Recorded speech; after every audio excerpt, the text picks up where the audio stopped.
2017 সালে সবচেয়ে জনপ্রিয় গেম ছিল পাবজি, যেটা শুধু কম্পিউটারেই খেলা যেত এবং এর এত জনপ্রিয়তা ছিল যে বিশ্বে সবার মুখেই এই পাবজি গেমটার কথা শোনা যেত। একমাত্র ব্যাটল রয়্যাল গেম হিসেবে পাবজি অনেক সুখ্যাতি অর্জন করেছিল 2017 সালে। আর ফ্রি ফায়ার সৃষ্টি করা গেরিনা কোম্পানি স্থাপিত হয় 2009 সালে। তাদের যাত্রা শুরু হয় সিঙ্গাপুর থেকে। গেরিনার মালিক হচ্ছে ফরেস্ট লি, যিনি একজন অনেক দক্ষ এবং ব্যবসাকে ভালো বোঝার একজন মানুষ। না হলে এই ফ্রি ফায়ার গেমটা হয়তো এতদিনে টিকে থাকতে পারতো না।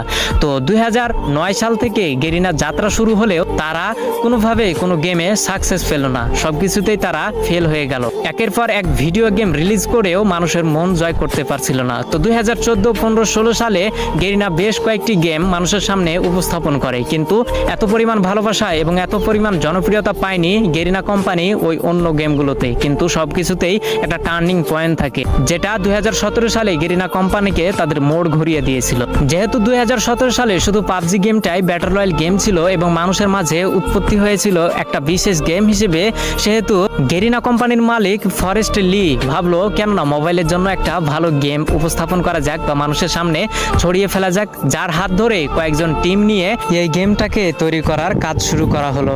2017 সালে সর্বোচ্চ ব্যবহৃত গেম হচ্ছে পাবজি এবং সবার মাঝে জনপ্রিয়তা পায় পাবজি, কিন্তু কম্পিউটারের মাধ্যমে।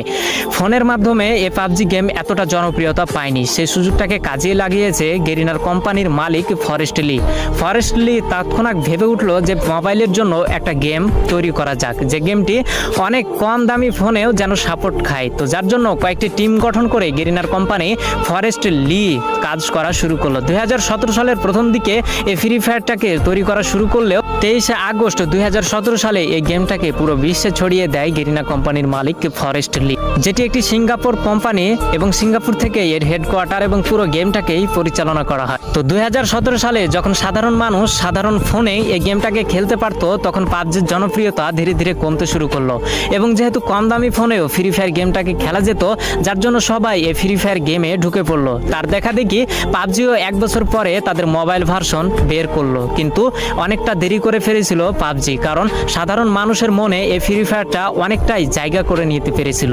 তো পুরো বিশ্বে ফ্রি ফায়ার গেম এমন এমন রেকর্ড গড়েছে যা হয়তো আগামী বছরে কোনো গেম এই রেকর্ডগুলোকে ভাঙতে পারবে না।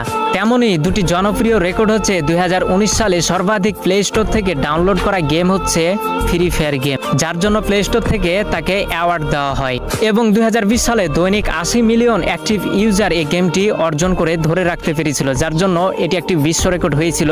হয়তো আজ পর্যন্ত অথবা পূর্বে অথবা আগামীতে এই রেকর্ডটি ভাঙতে পারবে না কোনো গেম। তো এগুলোই ফ্রি ফায়ার